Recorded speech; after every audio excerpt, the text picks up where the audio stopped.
Olá, pessoal, boa tarde. Dando continuidade à nossa aula de neonatologia, hoje falaremos sobre anamnese do recém-nascido. O que significa uma anamnese? É um exame físico, né?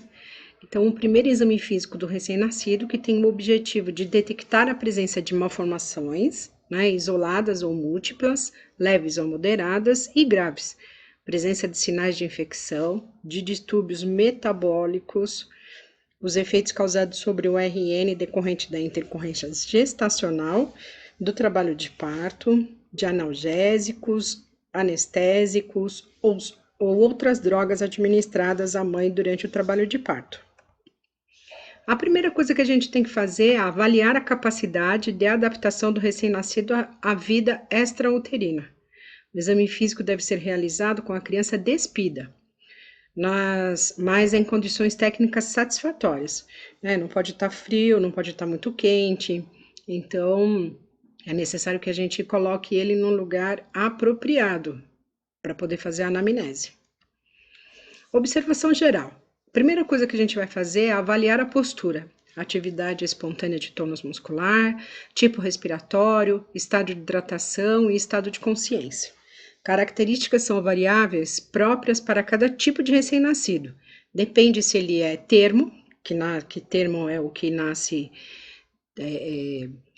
de 37 a 42 semanas, prematuro, que nasce menos que 32 semanas, pequeno para a idade gestacional, né?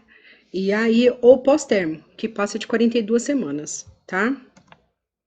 A primeira coisa que a gente vai observar é a pele. Coloração. Recém-nascido de cor branca tem coloração rosada e o de cor preta tende para o avermelhado.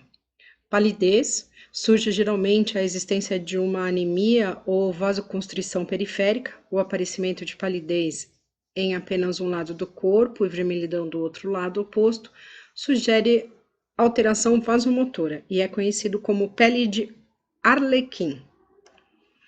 Cianose, coloração azulada na pele. Se ela for generalizada, causada por problemas cardíacos respiratórios. Se ela for localizada, pode ser apenas originada por relativa hipotermia, tá? Outra coisa que a gente tem que observar é se ele tem ecterícia. O que seria ecterícia? A cor amarelada da pele e mucosas pode ser considerada anormal e deverá ser esclarecida com a causa de acordo com os seguintes fatores. O início dela, antes de 24 horas ou depois de 7 dias. Duração maior que uma semana em recém-nascidos de termo e 2 semanas no prematuro, tá? A icterícia é aquela que o recém-nascido ele precisa tomar banho de luz, né? O eritema tóxico são pequenas lesões, né? Observadas nos primeiros dias de vida e regridem em poucos dias. Então a criança fica com essas bolinhas aqui. E não é só na face, é no corpo todo, tá? Outra coisa que a gente tem que observar é o Milium sebáceo, que consiste em pequenos pontos brancos amarelados e localizados principalmente aqui, ó, na parte da asa de nariz. Ele some, né? Precisa de algum tratamento específico? Não precisa, a não ser que ele tenha algum tipo de complicação, ou inflamação, alguma coisa assim. Hemangioma capilar.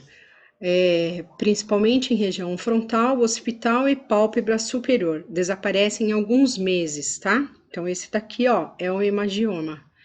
Edema, intensamente localizado, desaparece em 24 a 48 horas, pode ser moderado, mole, localizado em face ao nível de olhos e dorso de mãos e membros inferiores.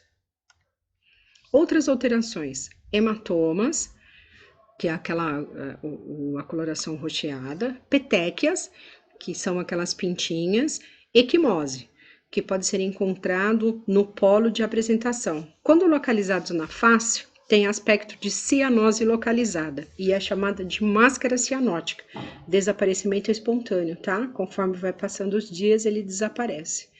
Presença de bolhas localizada em região de pomo plantares, ou generalizadas. E aí, se houver, elas devem ser investigadas, tá?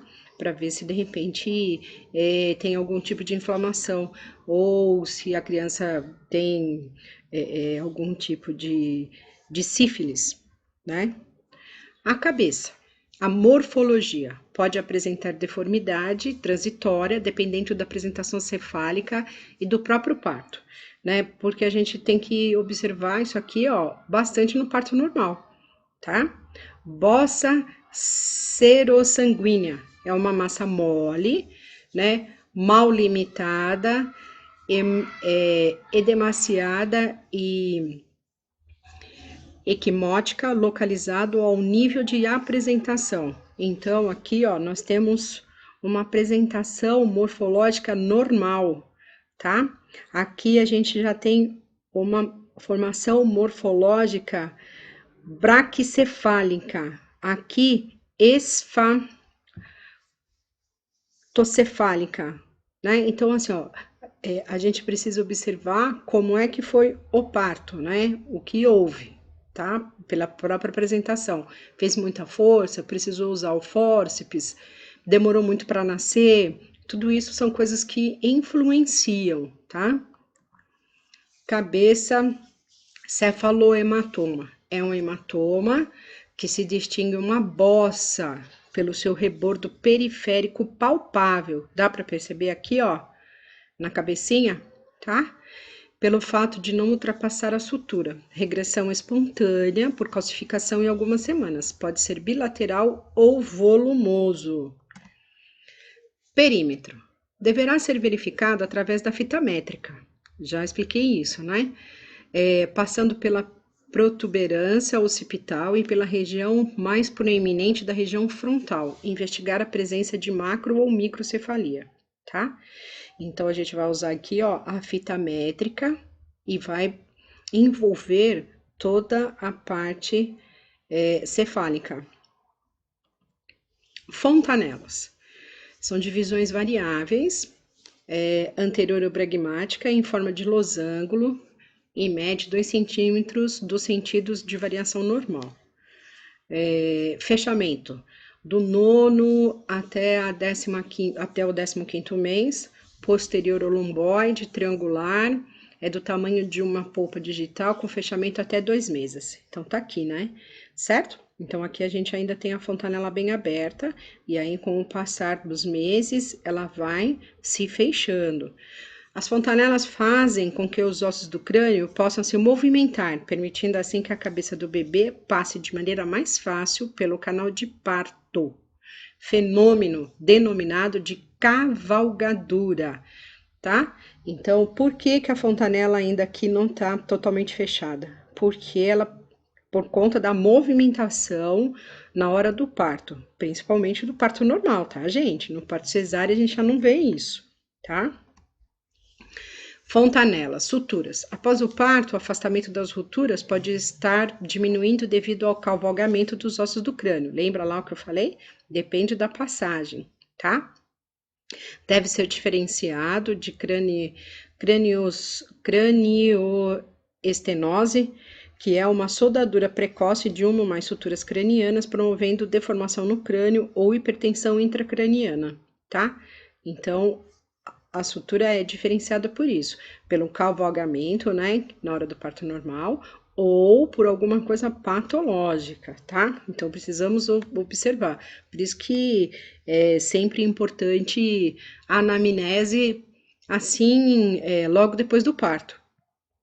Alterações ósseas. O crânio de Thebes é uma zona de tábua óssea depreciável com consistência diminuída comparada à de uma bola de ping-pong, encontrado nos recém-nascidos normais. Sua persistência vai até 3 meses, né?